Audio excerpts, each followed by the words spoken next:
What's good, y'all? Prince Sports here. So it looks like Russell Westbrook wants out of Los Angeles.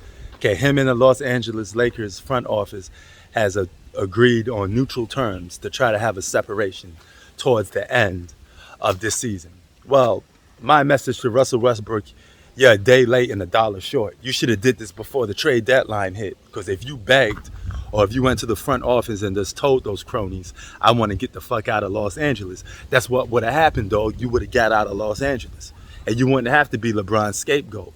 So when the Lakers lose, they could blame somebody else for losing. I'm pretty sure it'd be a guy like Anthony Davis. You're not safe neither. The only guy that's safe is LeBron James. But with that being said, Russell Westbrook, there's plenty of teams you could have been to, bro. You could have been playing for the Knicks right now.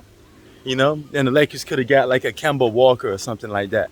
It's better than having Russell Westbrook. But Kemba Walker, beware. If you wasn't a Laker uniform in purple and gold, you'd be getting blamed the same way Russell Westbrook is getting blamed when you guys lose. When you win, it's all gravy. It's all LeBron James, right?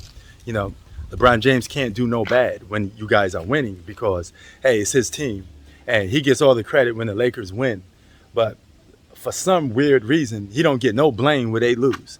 You just make up excuses and sit there and don't keep it real. You don't keep it a G with me when it comes to LeBron James. You move goalposts and you don't have that same energy, that same smoke, for LeBron James that you have for any other player. It's unfair bias. It's one thing to be a LeBron James fan. It's another thing to flat out lie and cheat for the guy. And that's what a lot of these cronies do. So when I say cronies, that's what I mean. You fit in that category of people that's overly biased and overly protective of a basketball player. And one thing with me, I'm not biased towards no basketball player. I think everybody in your life is a tad bit biased, but it comes towards certain situations. I am biased when it comes to my city, all right? Because I got the word Queensbridge tatted on my back. I would tell you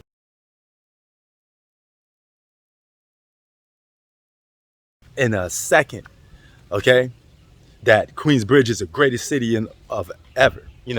I got that Queensbridge swag. I'm always boasting and bragging about my hood because I love the people. I love the community.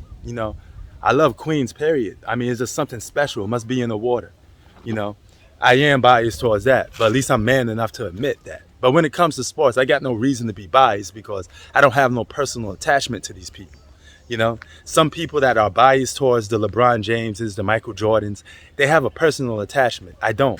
I like just about every basketball player.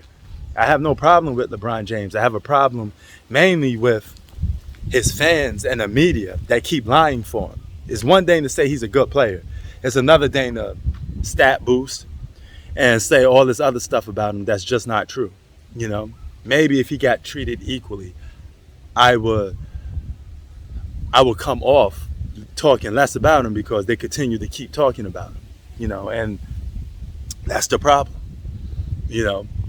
and Russell Westbrook is a perfect example, a guy that gets 100% blame for a lot of problems with the Lakers franchise when you should be blaming the team, and that's effed up. Because I guaranteed you if Russell Westbrook was on the Knicks, they were losing, you won't be coming down as hard on him as you are now. It's only because he's playing with LeBron James.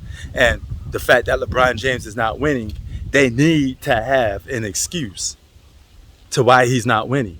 And the only excuse you could probably come up with that's probable is, hey, it's the teammates' fault. It got nothing to do with LeBron James. He don't take no blame for it. But whenever you lose and you're below 500, everybody's at fault. And the leader is at fault too. Because you didn't have the same energy for Kevin Love. Kevin Love was producing empty stats on the losing team. And guess what? He got called out for it. All right? So it's the same way for every other player. You did the same thing with Anthony Davis to a certain extent. Anthony Davis didn't win that until he joined LeBron. Blah, blah, blah, blah, blah. Forgetting the fact that they never was really championship contenders. We don't judge teams that suck. Teams that suck don't get the same criticism as teams that's expected to win. Title contenders always have more criticism on them and more pressure on them. Anthony Davis was never no title contender. I mean, you could make a case with DeMarcus Cousins if DeMarcus Cousins was actually playing. But even then, people was just looking at that team as a playoff contending team. Nobody really looked at them as a championship team. Nope, they didn't have championship aspirations. But when you do have championship aspirations, with great power comes great responsibility. As simple as that. You got to hold it down.